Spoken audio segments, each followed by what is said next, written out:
Millennials are leaving vehicles in the dust in favor of just about every other form of transportation, including e-bikes, regular bikes, and just plain walking.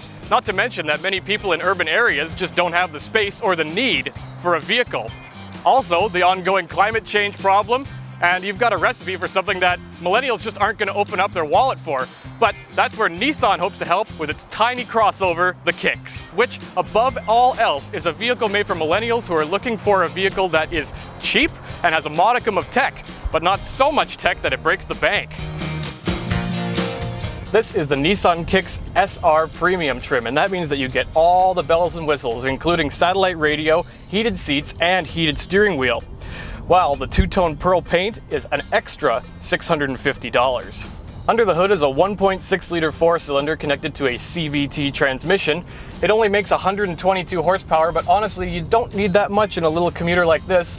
0 to 100 kilometers happens in whatever time. You're not drag racing this thing, and it'll get you up to the speed limit quietly and comfortably.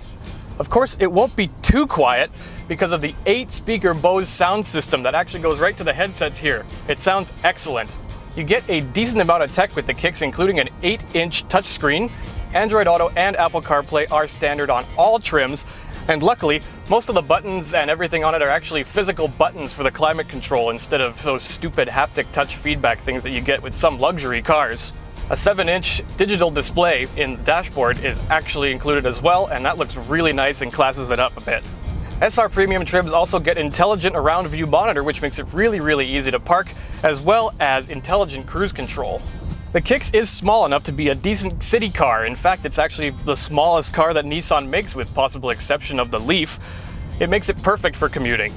The ride is good enough for long drives, and these 17-inch wheels have big enough tires that it actually separates you from the road quite a bit. Makes it quite comfortable. And the seats are also, they've got nice ample support, and they don't hold you too tight and they don't hold you too loose. They're quite comfortable. I like them a lot, actually. The Nissan comes in at just $27,478, while the base model is $20,000 or just about, which means that it competes with vehicles like the Toyota CHR and the Honda HR-V, although the Honda HR-V starts where this car ends. The two-tone paint also classes up the car a bit, even though it doesn't show as well with the white with the black roof, but if you spec something like the red car with the black roof, it looks really classy. You will pay extra for that though, about $485 for the two-tone paint. So why should you buy the Kicks? Well, everything works well, the tech is fast, and it's easy to use even for an entitled millennial like me whose brain has been turned to mush by television. The gas mileage is quite good as well. That way you can feel good about it, you can feel good about not polluting the earth, you can feel good about not wasting fuel, and your wallet will feel good as well. Despite the Kicks having a CVT, you don't really notice it too bad. You don't get any of that rubber banding effect, not that I can see anyways. It pulls quite strong. It's very quiet in this cabin, and it's not like you're gonna hear it over that awesome stereo anyways. Another thing I like is the interior layout. That's something that not a lot of new cars can boast. It's got a really low dashboard and a low digital instrument cluster, which means that the visibility is actually quite good. The buttons are pretty obviously put around, which makes everything come to hand really nice. The ergonomics are really good. Another important note for Canadian buyers is that the heated steering wheel has elements all the way around the wheel, which means that anywhere you touch, it's hot.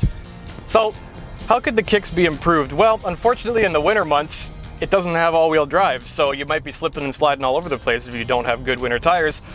I know my mom has one of these and she's already gotten stuck a couple times, in fact once right outside her front door, which is not a great shining endorsement when things like the Honda HR-V do come with all-wheel drive. It should at least be an option, an extra cost option, but an option.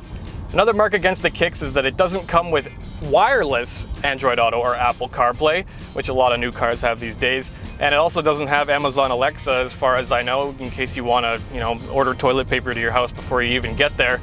So those who are really stuck on tech are going to be upset about that.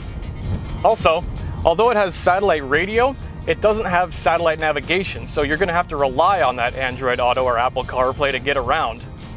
Also, these cup holders with the clever folding up and down dealie, they are clever, but as I have found out today, a regular coffee mug with a handle on it does not fit in them, and I'm dubious that a Tim Hortons cup is going to stop from falling over in them as well. Nissan's plea to millennials to keep buying cars may fall on AirPod stuffed ears, but the 2021 Nissan Kicks has just enough tech and just enough economy to make it a worthy companion to the driver's license as a vehicle of freedom. My name's Alex Reed for Driving.ca. Thanks for watching. Don't forget to like, comment, and subscribe, and head on over to our website for the full story.